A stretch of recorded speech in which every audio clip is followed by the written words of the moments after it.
Donald Trump's Commerce Secretary Howard Lutnick just faced intense cross-examination by Democrats during a hearing where he was supposed to testify under oath.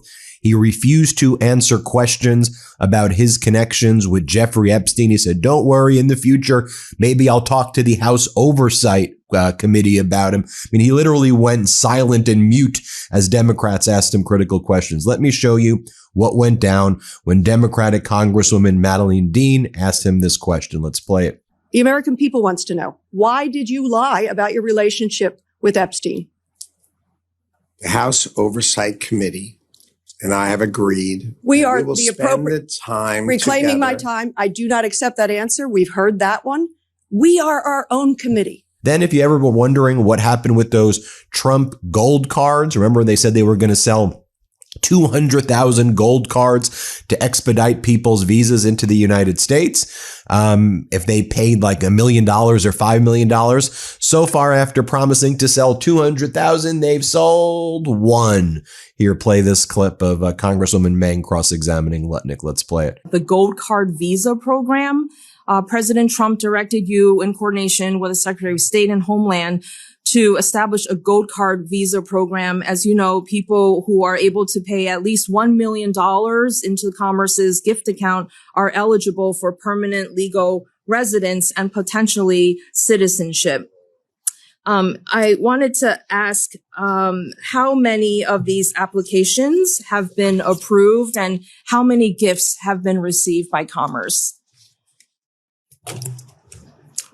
The process was recently resolved with DHS, who runs the program, and they do a $15,000, the most serious vetting and analysis of any potential applicant in the history of government. Usually it was $600. These pay $15,000 for an extraordinary vet. So they have approved recently one person, and there are hundreds in the queue that they are going through the process. But this is a new program and they've just set it up and they wanted to make sure they did it perfectly. And so we've worked through that, but it's a DHS program, done with a rigorous vetting. More from Congresswoman Dean cross-examining Lutnick on his financial ties with Epstein. Lutnick refuses to answer. Let's play it. If President Trump has even a shred of concern about accountability for Jeffrey Epstein's enablers, he would fire you too. Beyond AdFin, what other financial ties do you have to Jeffrey Epstein?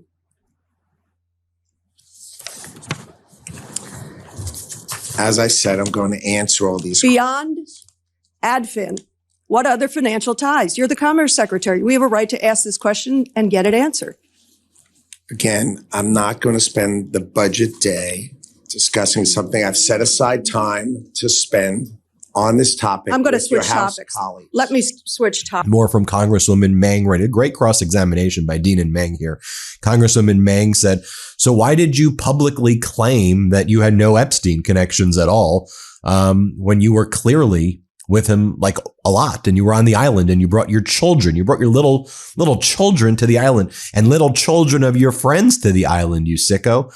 Here, play this clip. Secretary, I mentioned in my opening statement that we had learned in recent months that contrary to your earlier statement in which you suggested that you had cut off all contact with Epstein in 2005, you and your family had in fact had lunch with Mr. Epstein on a boat during a trip to his private island in 2012 and exchanged business emails with him as recently as 2018. This was years after his 2008 conviction for soliciting prostitution from a minor. I just wanted to ask, why did you publicly claim following your nomination that you were never in a room with him after 2005? So I have voluntarily agreed in less than 2 weeks to sit with your colleagues in the House and answer any and all questions on this topic. I have nothing to hide, and I am glad to answer their questions. Whatever questions you have on this topic, I will be glad to answer. It's in less than 2 weeks, and we've set aside the time to do that, and I will answer all the questions. So whatever questions you have, if you would give them to your colleagues, I will answer them. But today, I am here to testify about the budget. I've set aside voluntarily the time to answer those questions in less than 2 weeks. So today I am here to testify about the budget. No, I appreciate that, and we'll definitely make sure that that message and offer is emphasized. When Senator Van Hollen in February asked if you would be willing to sharing records that you have, you told him that you would surely talk about that. You had nothing to hide. What, if anything, have you done since that hearing to ensure that you are sharing all of your records?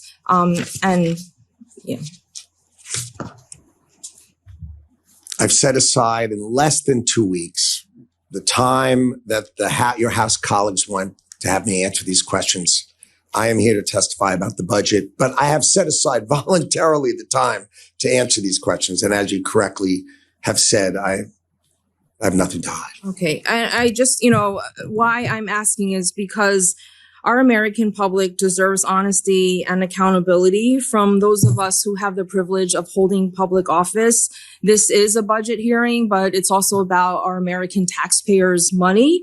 The survivors of Epstein and his associates' horrific crimes deserve so much better from this government. I do want to use the rest of my time to ask about the gold card visa. And again, even though Lutnick was like, I'm not here to talk about that, I'm going to talk about the budget, Democrats said, no, this is inextricably intertwined. This is related. Do you even have the character, which you don't, to even be sitting in this room right now? Here's Congresswoman Dean saying, is Trump concerned about your Epstein connections, or do you guys celebrate your Epstein connections? Is that what your cabal does behind the scenes? Is the Epstein class high-fiving each other about all of your Epstein days? Here, play this clip. The cover-up continues. You know what? In your conversations with the president, is the president concerned about your continued relationship that you had with Mr. Epstein as recently as 2018? I'm not going to discuss conversations I have with the president. That is not something I'm going to do. If you remember in that interview, you said you would never be in the room with him socially, for business, or even philanthropy. President Trump has just fired 3 cabinet secretaries, 3 women, Kristi Noem, Pam Bondi, Lori Chavez DeRemer. If President Trump has even a shred of concern about accountability for Jeffrey Epstein's enablers, he would fire you too. Beyond AdFin, what other financial ties do you have to Jeffrey Epstein?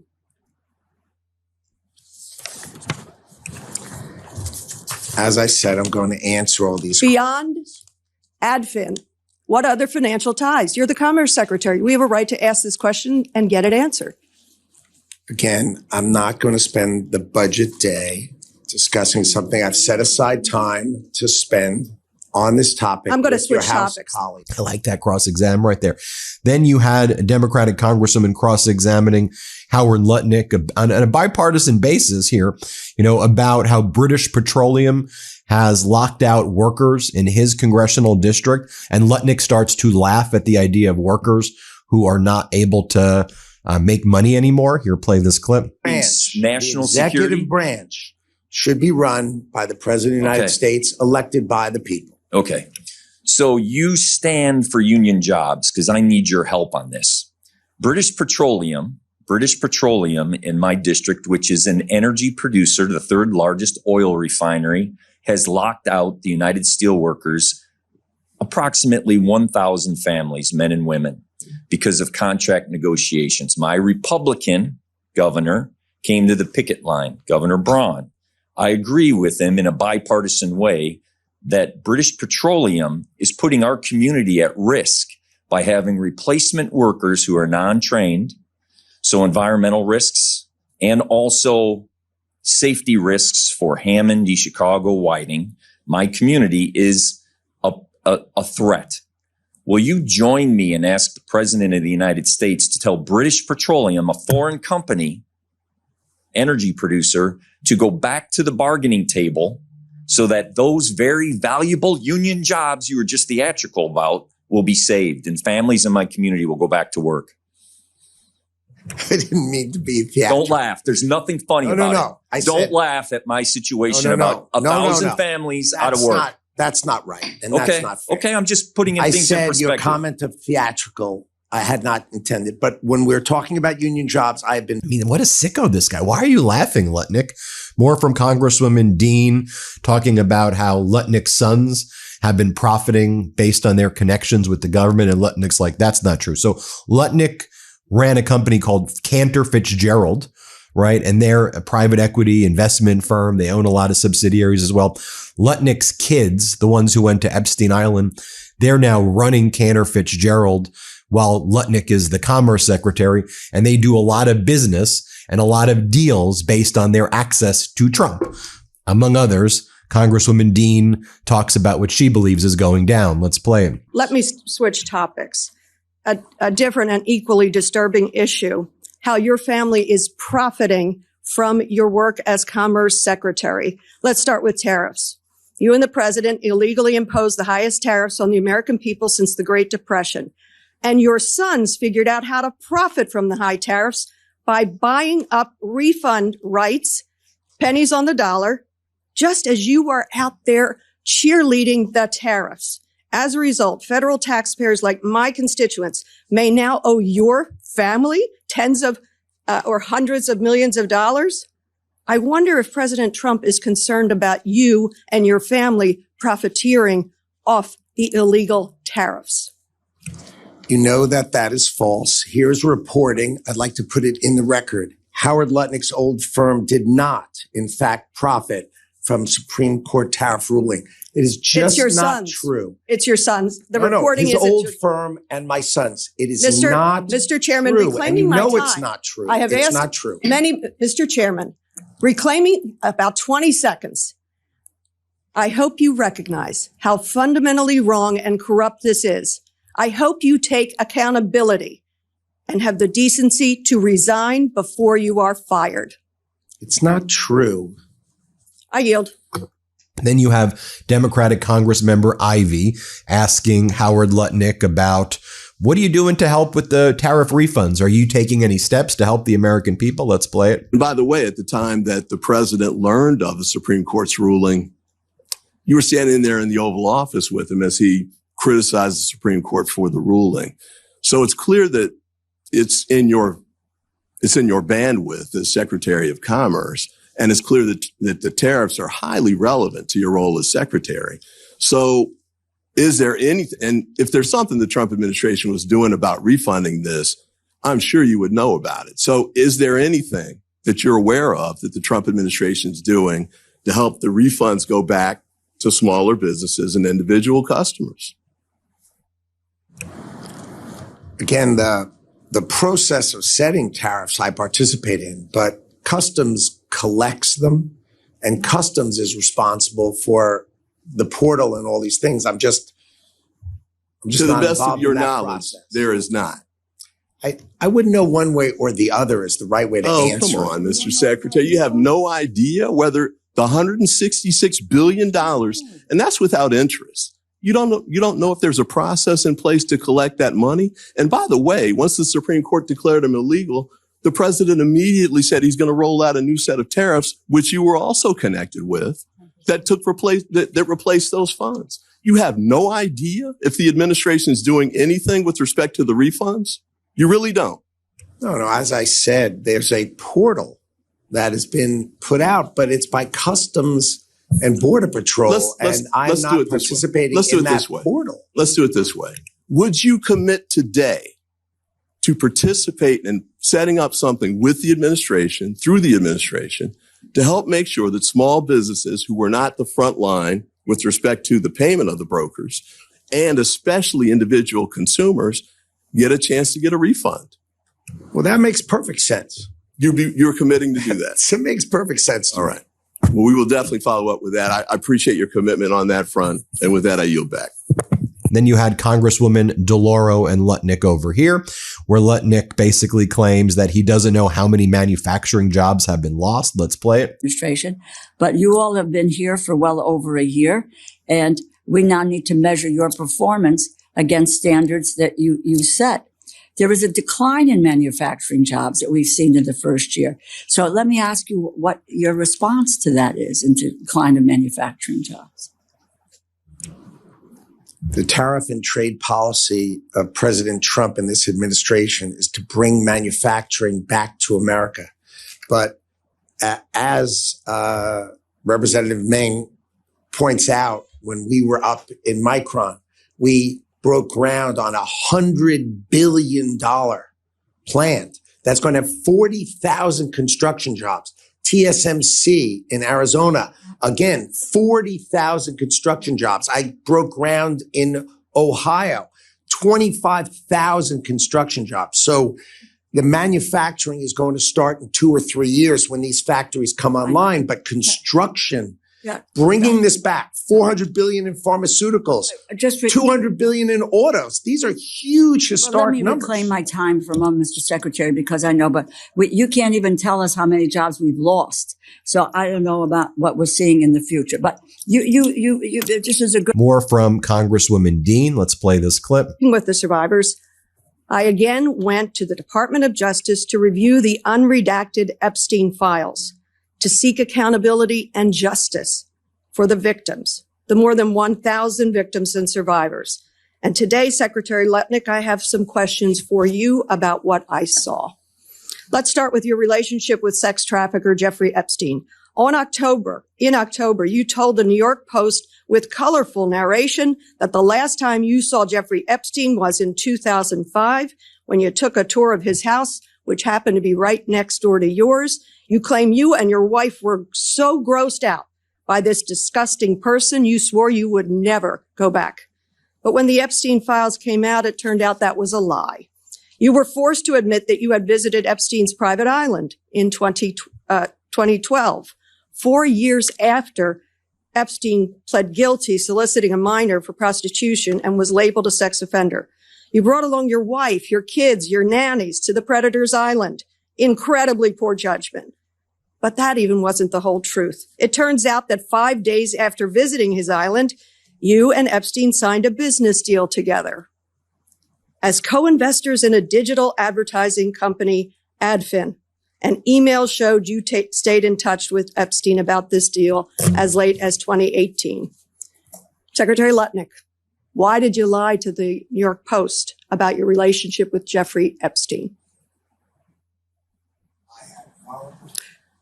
Oh, I did hear that. Please don't repeat your gracious offer to speak behind closed doors, not under oath, without the ability of this committee to question you. The American people wants to know, why did you lie about your relationship with Epstein?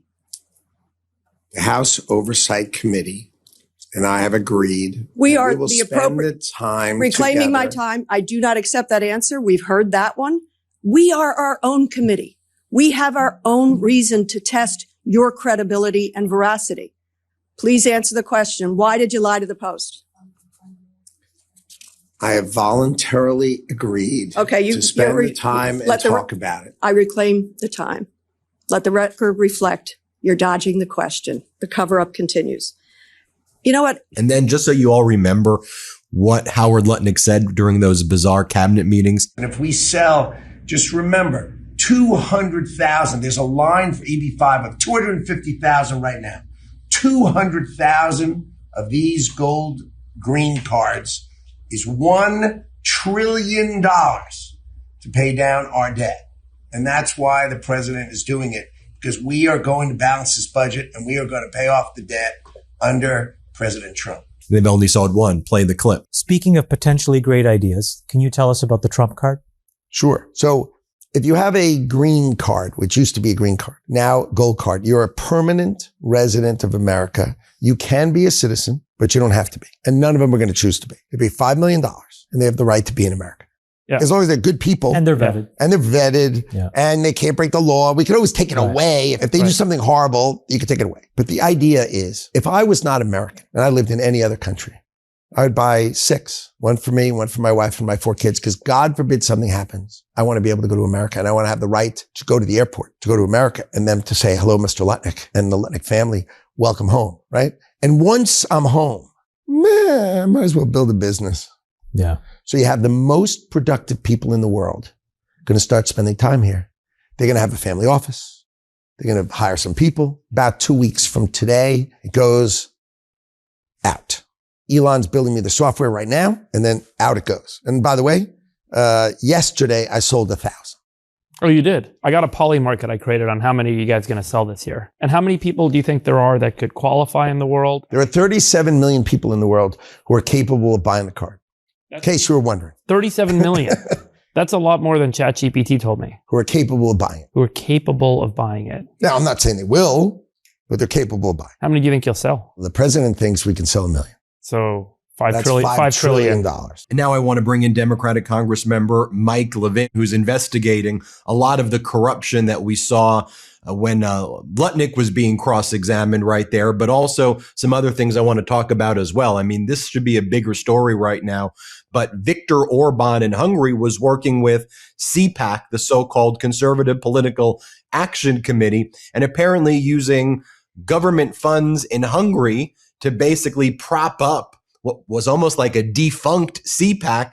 And so we have authoritarian regimes across the world working with these MAGA-aligned political action committees and funding them to interfere with foreign elections. Talk to us about it. It's totally outrageous. And, you had the new prime minister of Hungary say that it was criminal. And at the same time, you have my Republican colleagues here in Congress turning a blind eye. We need a full investigation. And of course, there are a lot of different types of committees that CPAC may have funneled money through. We need to get a clearer picture, and then we need to go to the appropriate agency and the appropriate investigative committee here in the Congress. If it's a political committee, that's pretty blatantly illegal. If it's a nonprofit, the rules are a bit more complicated. But I don't expect any sort of serious oversight from James Comer or from anybody in this administration, particularly when it's something as sensitive to them as CPAC, their beloved CPAC. And it's always, in my mind, really stunk. As soon as I heard they were going to hold the CPAC conferences with Orban in Hungary, I had a feeling that something was not on the up and up. And of course, when you have the new prime minister say as much, we need a parallel investigation here. You had Howard Lutnick during the hearings today refusing to answer questions about his Epstein connection, saying, I'm not here to talk about it. I'm not going to answer it. I mean, obviously, they feel they have this invincibility or immunity cloak because the DOJ is not going to be prosecuting. DOJ is literally, the RICO enterprise that's involved in covering up the child sex trafficking ring with the kind of Trump regime. And so what do you do, though? I mean, right now, obviously, after the midterms, it could be a different ballgame. But what do you do now when you have these Trump officials out there like Lutnick just saying, I'm not going to answer it? What do you mean you're not? You're under oath. We mean you're not going to answer that. That just never really happened before. I'm just not going to answer your question. Don't let James Comer off the hook, because the House has completely abdicated its role with MAGA Mike Johnson and the Republicans in charge. We, under Article 1 of the Constitution, have serious responsibilities, including oversight. And the Republicans just don't seem to care. They would rather do whatever Trump wants, protect people like Ghislaine Maxwell. You probably saw Comer even say that he was interested or open to the members of the Oversight Committee who wanted to provide a pardon to Maxwell. Well, I want to know, Mr. Chairman, which members of the House Oversight Committee, which Republicans have said they want to see a pardon for Ghislaine Maxwell? It's a total disgrace. He has done a completely ineffective, poor job of any sort of real oversight, real accountability. And it'll be a great day when we've got Robert Garcia there with the gavel instead of James Comer on oversight, when we have Jamie Raskin there instead of Jim Jordan on judiciary. It's going to be a completely different situation. What do you think about, there are obviously certain things that need to be pursued right away. Epstein files, top of that list. But, I think if you analyze just how it's even discussed sometimes with Kushner and Witkoff as like leading the negotiations, whatever you want to call them, they're not negotiations, leading whatever the hell Trump is doing with Iran. These are people who have massive business entanglements with the Middle East. And I think it's really made us very compromised. Kushner's 220 private equity company, Infinity, gets its money from, Saudi Arabia and Qatar and all of these countries. And that's very rarely mentioned. And he's somehow escaped oversight, and I haven't seen him test. Like, why do they? Who are these people? Like Witkoff and Kushner, who gave them the authority to even do this? And they all have business entanglements, whether it's crypto or Kushner stuff. It's outrageous. It's corrupt. It's very likely illegal. We need to get to the bottom of it. This Republican Congress has refused, and we're going to do the job if we have the opportunity. I will tell you that at least a couple billion in investment to Kushner's firm has come very recently, as you know. And we don't know the ongoing dealings between Kushner and the Saudis or the other players in the region. What we do know is that we have a person going over there, and Witkoff too, going over there and negotiating. And the question is whether they have the best interests of the American people top of mind when they go negotiate, or whether they have their own pocketbook as their top priority. And that should never, never be the case for anybody going over to negotiate with a foreign government, particularly not in the middle of a war. So it's outrageous. And if you look at what they're actually talking about, we might wind up with a worse deal than Obama negotiated. And remember that Trump bashed the Iran nuclear deal left and right. And here we are after a war that was never authorized by the Congress of the United States. They want a blank check. I represent thousands of Marines on Camp Pendleton, and I can't tell their families exactly what the plan is, what the exit strategy is, whether there's a coherent strategy at all. And that's just an awful situation. American service members deserve better, and so do the American people. If you look at Donald Trump's life, it seems that he always gets himself into these 2-week loops of failure where he makes this blunder, then turns it catastrophic. And rather than actually dealing with it and being humble and conceding, I have to do this or that, he pushes it 2 weeks, 2 weeks, 2 weeks, 2 weeks. The healthcare plan, 2 weeks, 2 weeks, 2 weeks. Your Doge dividend checks, 2 weeks, 2 weeks, whatever it is. Don't worry, it's on the horizon. And right here, he's doing the 2-week thing as it relates to Iran. And I don't know if he hopes to just drag this out indefinitely now through these 2-week loops of market manipulations. Oh, we made progress. We made progress.